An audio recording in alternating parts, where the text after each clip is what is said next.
Indian batters, जैसे कि हम अगर सुरेश रैना की बात करें या श्रेयस अय्यर की बात करें, तो वो शॉर्ट बॉल के अगेंस्ट इतना ट्रबल्ड क्यों फील करते हैं? जब Australia tour, south Africa tour पे जाते हैं तो हम कहीं ना कहीं शॉर्ट बॉल के अगेंस्ट उतना अच्छा, उतना कंफर्टेबल फील नहीं करते हैं। तो इसका क्या रीज़न है? रिकी पॉन्टिंग ने बड़ा अच्छा पॉइंट मेंशन किया था कि कोचेस की साइकी में बैठा हुआ है कि अगर प्लेयर वी में नहीं खेल रहा तो वो खेल ही नहीं रहा है। सबसे पहले सुरेश रैना की बात करेंगे। सुरेश रैना को सबसे ज़्यादा प्रॉब्लम आनी शुरू हुई थी 2013 में, जब मिचेल जॉनसन अपने पीक ऑफ द फॉर्म में इंडिया आए थे ओडीआई सीरीज़ में। वहाँ उन्होंने काफ़ी तंग किया सुरेश रैना को और सुरेश रैना को उन्होंने पीछे धकेलना शुरू कर दिया। उसके बाद इंटरनेशनल क्रिकेट में ये न्यूज़ आग की तरह फैल गई कि आप सुरेश रैना को अगर शॉर्ट बॉल के साथ खेले तो वो कहीं ना कहीं तंग होते हैं। सिमिलर सी चीज़ कहीं ना कहीं श्रेयस अय्यर के साथ भी हो रही है। शॉर्ट बॉल तो उन्हें तंग करती ही करती है। इंटरनेशनल क्रिकेट में अगर एक प्लेयर है जिसने अपने आप को इस प्रॉब्लम से उभारा है और एक बहुत बड़े लेजेंड बने हैं, उसका बहुत अच्छा प्राइम एग्जाम्पल है तो वो विराट कोहली है।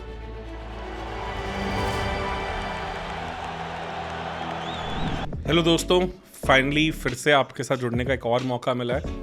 काफ़ी लोग हमारे वीडियोस को काफ़ी ज़्यादा सराह रहे हैं और काफ़ी हमें प्यार दे रहे हैं, पर शायद सब्सक्राइब करना भूल जाते हैं। तो प्लीज़ आपसे थोड़ी सी ये रिक्वेस्ट रहेगी कि आप वीडियोस को सब्सक्राइब करें।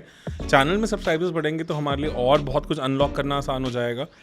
आज का वीडियो फिर से काफ़ी टॉक्ड अबाउट क्वेश्चन था कि इंडियन बैटर्स, जैसे कि हम अगर सुरेश रैना की बात करें या श्रेयस अय्यर की बात करें, तो वो शॉर्ट बॉल के अगेंस्ट इतना ट्रबल्ड क्यों फील करते हैं? ऐसा क्या डिफरेंस, ऐसा क्या रीज़न है जिसके कारण कहीं ना कहीं हमने ओवर द इयर्स हमेशा से देखा है कि सेना कंट्रीज़ में जब Australia tour, south Africa tour पे जाते हैं तो हम कहीं ना कहीं शॉर्ट बॉल के अगेंस्ट उतना अच्छा, उतना कंफर्टेबल फील नहीं करते हैं। तो इसका क्या रीज़न है? सबसे पहले मैं थोड़ा सा इसका रीज़न एक्सप्लेन करना चाहूँगा। रिकी पॉन्टिंग ने अभी एनसीए में एक अच्छा सेशन दिया था। कुछ फ्रेंड्स हैं एनसीए में, उन्होंने शेयर किया कि उन्होंने आते ही बोला कि जितना भी मैंने इंडिया में ग्राउंड लेवल पे कोचेस के साथ इंटरेक्ट किया है, वो हमेशा वी में खेलने की बात करते हैं। The only thing they focus is कि बच्चे को हमेशा वी में खेलना है, वी में खेलना है, आगे खेलो, front Khelo, square of the wicket की कहता कोई बात ही नहीं करते हैं। तो ये रिकी पॉन्टिंग ने बड़ा अच्छा पॉइंट मेंशन किया था कि कोचेस की साइकी में बैठा हुआ है कि अगर प्लेयर वी में नहीं खेल रहा है तो वो खेल ही नहीं रहा है। And I can easily relate to it. मेरा खुद का 8 साल का बेटा है तो वो क्रिकेट खेल रहा है, स्कूल में भी खेलता है। तो just before the summer vacation मैं उनके कोच के पास गया और मैंने पूछा कि सर कैसा खेल रहा है आपके हिसाब से? कहता खेलता अच्छा है पर स्क्वायर खेलने की ज़्यादा कोशिश करता है और आप इसे कहें कि वी में खेलें।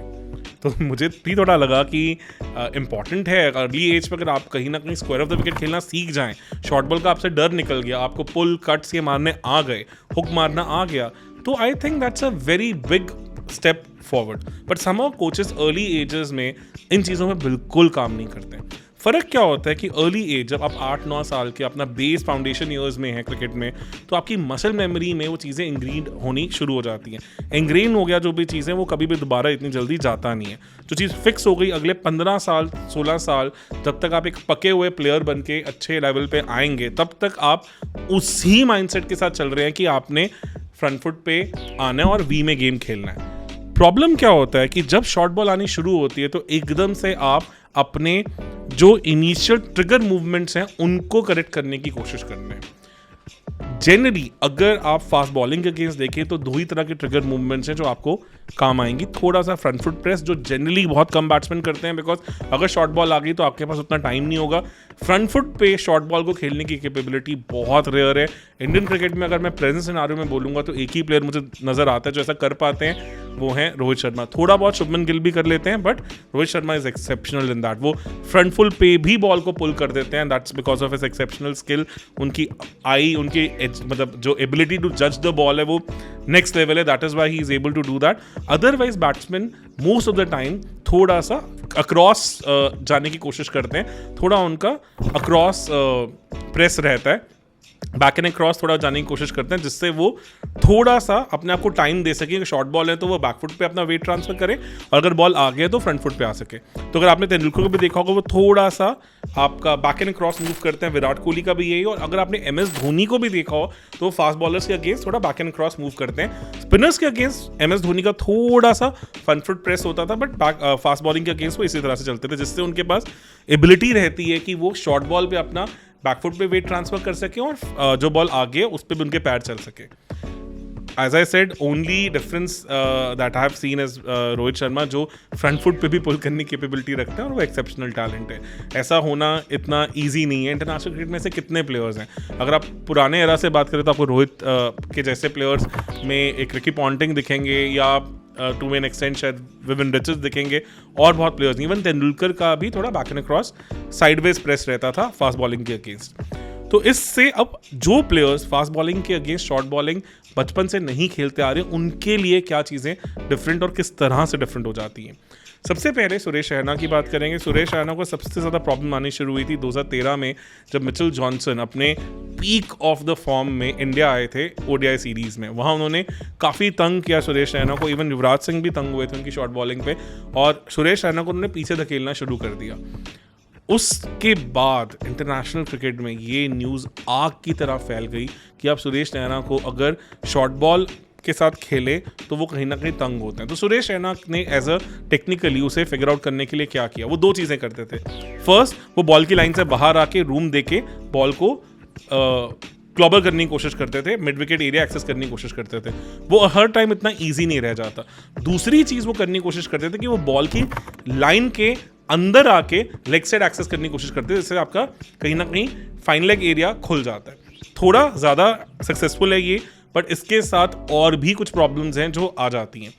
जब वो विकेट्स बॉल की लाइन से बाहर जाके खेलने लगते थे, वो काफ़ी ज़्यादा रिस्की हुआ। जब बॉल की लाइन के अंदर आके खेल रहे हैं, मतलब अगर आप प्रैक्टिकली स्पीकिंग देखें कि अगर यहाँ विकेट्स हैं तो आप यहाँ पे आ गए हैं, ऐसा मतलब अगर ये विकेट्स हैं, अगर आप यहाँ से बैटिंग कर रहे हैं तो आप लेफ्टी हैं तो आप इधर आ गए हैं, ताकि आपके पास ये वाला एरिया, फाइन लेग वाला एरिया एक्सेस बढ़ जाए।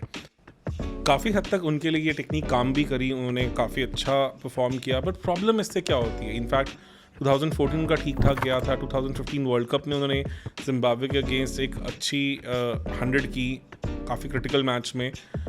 प्रॉब्लम उसके साथ होता क्या है कि जब आप इतना ज़्यादा फास्ट बॉलिंग को अपने दिमाग में चढ़ने दे देते हैं, तो आप ज़्यादातर बैकफुट पे ही रहते हैं फास्ट बॉल को खेलते हो, because you are expecting the short ball to come. Back foot पर रहने से क्या हो जाता है, एक और कंसर्न आना शुरू हो जाता है। जो बॉल आगे पिच होती है, फुल पिच होती है, उस पर आपके पैर ही नहीं चल रहे हैं और आप बॉल को अपने हाथों से रीच करने की कोशिश करते हैं और थोड़े हार्ड हैंड से भी खेलते हैं। उससे दो चीज़ें हो जाती हैं। पहली चीज़ जो कहीं ना कहीं डेल स्टेन ने SRS वर्सेस CSK मैच में एक्सपोज किया, सुरेश रैना को बोल्ड करके दिखाया कि क्या प्रॉब्लम है उनके इस लैक ऑफ फुटवर्क, और जो उनका वेट पूरा बैकफुट पर रहता है उसके कारण उनको ब्रिलियंटली यॉर्कर पे बोल्ड किया। और दूसरा, फिर उसके बाद काफ़ी बॉलर्स ने ये चीज़ को समझा कि अगर सुरेश रैना को आपने तंग करना है तो उनको आप आगे बॉल करें और आउटसाइड ऑफ स्टंप या विकेट्स पे रखें, जिससे वो कहीं ना कहीं पीछे स्लिप्स में भी कैच हो सकते हैं और इवन बोल्ड और LB के भी वो कैंडिडेट बन जाते हैं। तो इंटरनेशनल क्रिकेट में अगर आप इतनी ज़्यादा हिंट एक फास्ट बॉलर को दे रहे हैं, उनको पता है कि आपको कहीं ना कहीं अब शॉर्ट बॉल भी करने की ज़रूरत नहीं है, बिकॉज अब इनटू द लाइन आके उस एरिया को एक्सेस कर पा रहे हैं और आपको अब सीधा आगे बॉल करनी है और आपके पैर नहीं चलेंगे, आप हार्ड हैंड से खेलेंगे और फंस जाएंगे, तो ये फिर बहुत बड़ी प्रॉब्लमेटिक कहानी हो जाती है।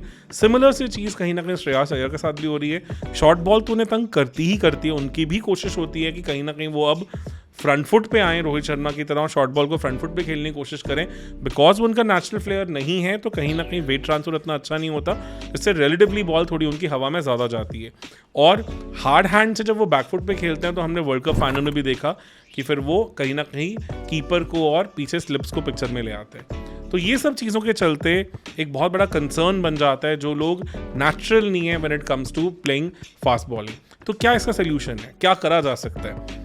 इंटरनेशनल क्रिकेट में अगर एक प्लेयर है जिसने अपने आप को इस प्रॉब्लम से उभारा है और एक बहुत बड़े लेजेंड बने हैं, उसका एक बहुत अच्छा प्राइम एग्जाम्पल है तो वो विराट कोहली हैं। जो विराट कोहली में इंटरनेशनल क्रिकेट में आए थे, वाइट बॉल क्रिकेट में कहीं ना कहीं उनकी ये कमज़ोरी इतनी एक्सपोज नहीं हुई थी। जब वो टेस्ट डेब्यू पे पहली बार वेस्ट इंडीज़ गए थे, जबकि वेस्ट इंडीज़ की बॉलिंग लाइनअप उस टाइम पे इतनी अच्छी नहीं थी, तब भी विराट कोहली को उस टेस्ट सीरीज़ में काफ़ी ज़्यादा तंग होना पड़ा था शॉर्ट बॉल के अगेंस्ट। तो उसके बाद अगला टूर इंडिया का इंग्लैंड में था 2011 में, तो उन्होंने नेट्स में सचिन तेंदुलकर के साथ काफ़ी काम किया। उन्होंने अपने आप को मेंटली रेडी किया कि अगली बार जब शॉर्ट बॉल आएगी तो मैं उसे किस तरह से खेलूंगा।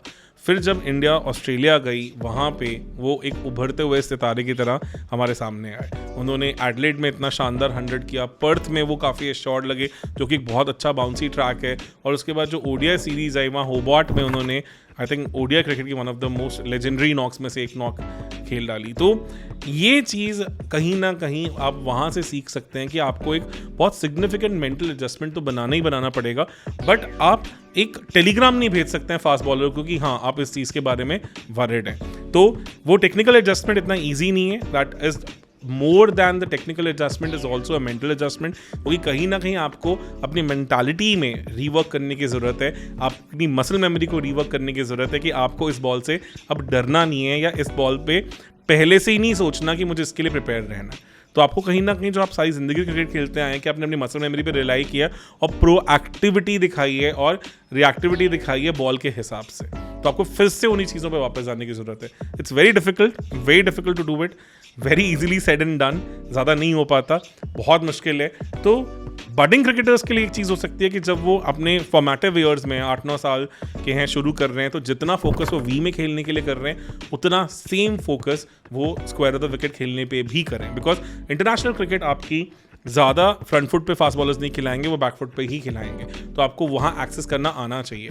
एक मैंने इंटरनेट पे भी बहुत सा वीडियो देखा था जहाँ पे मैंने एक ड्रिल देखी थी कि एक कोच ने नेट्स के पीछे बैट्समैन को खड़ा किया हुआ, छोटा सा बच्चा था, और उसकी तरफ वो नेट्स के ऊपर ज़ोर ज़ोर से बॉल्स मार रहे हैं और प्लेयर को कह रहे हैं कि आप उस नेट के ऊपर फोकस करें। तो बच्चे को कहीं ना कहीं क्लोजली बॉल ऑब्जर्व करने की एक आदत बिल्ड होती है, उससे वो मसल मेमोरी बिल्ड होती है, क्योंकि कोच दूसरी तरफ से बॉल फेंक रहा है, कोच को भी कोई डर नहीं है कि बच्चे की लगेगी, बिकॉज बीच में नेट है और बच्चा नेट के दूसरी तरफ खड़ा हुआ है और उस बॉल को आती अपनी तरफ देख रहा है। तो कहीं ना कहीं वो मसल मेमोरी बिल्ड होनी शुरू होती है, वो डर निकलना शुरू होता है कि अगर शॉर्ट बॉल को खेलने के लिए एक और बहुत इंपॉर्टेंट एस्पेक्ट यही होता है कि आपको बॉल को एंड तक देखना है। जो बैट्समैन कहीं ना कहीं अपनी नज़रें हटा लेते हैं बॉल से, वो एक सिंपल सी चीज़ का शिकार हो जाते हैं कि नज़र हटी दुर्घटना घटी। तो इस चीज़ पे भी आप काम कर सकते हैं एज अ जूनियर क्रिकेटर। आप नेट्स के ओपोजिट साइड अपने फ्रेंड को, कोच को, किसी को कह सकते हैं खड़े और वो आपकी तरफ बॉल फेंके, जिससे आप नेट्स के कारण बचे भी हुए हैं, पर कहीं ना कहीं आप उस मसल मेमोरी को बिल्ड कर रहे हैं कि आप बॉल को क्लोजली किस तरह से ऑब्जर्व कर सकते हैं। कुछ चीज़ें हैं जिन पे अभी से अर्ली एज में काम किया जाए, बिकॉज शुभमन गिल के फादर ने एक बहुत अच्छा पॉइंट बताया था कि वो जब शुभमन गिल छोटे थे तो एक हार्ड प्लास्टिक बॉल के साथ उनको दिन की 500 शॉर्ट बॉल्स खिलाते थे, जिसके कारण उनका कहीं ना कहीं वो वेट ट्रांसफ़र, शॉर्ट बॉल खेलने की कैपेबिलिटी डेवलप हुई। और हमें भी पता है कि आज इंटरनेशनल क्रिकेट में वो बैकफुट के one of the best players हैं। नो डाउट अगर उनका कहीं ना कहीं गैप है तो वो फ्रंट फुट कंसर्न ज़्यादा रहता है, जहाँ बॉल थोड़ी हिलती है वहाँ वो तंग होते हैं, पर बैकफुट प्ले को लेके आई डोंट थिंक सो शायद किसी को भी उनकी बैटिंग को लेके कोई डाउट होना चाहिए। वो भी इनफैक्ट फ्रंट फुट पे भी कैपेबिलिटी रखते हैं, इवन आप मिड ऑन रीजन में भी एक अच्छे फास्ट बॉलर को रन मारने की। यही शॉट वो अटेंड करने गए थे फाइनल्स में जहाँ पे मिचेल स्टार्क ने उन्हें आउट किया, but then that's the part of the game. तो कोशिश रहेगी फ्रेंड्स ऐसी और वीडियोस के साथ आपके पास आते रहें और आपको ऐसे इंटरेस्टिंग चीज़ें बताएं, आपसे चीज़ें सीखें, बिकॉज टेलीग्राम ग्रुप पे आप बहुत अमेजिंग इनपुट्स देते हैं और बहुत कुछ सीखने को मिलता है। तो प्लीज़ चैनल को सब्सक्राइब कीजिए और हमें भी थोड़ा मौका दें कि हम और न्यू चीज़ें आपके लिए लेके आ सकें।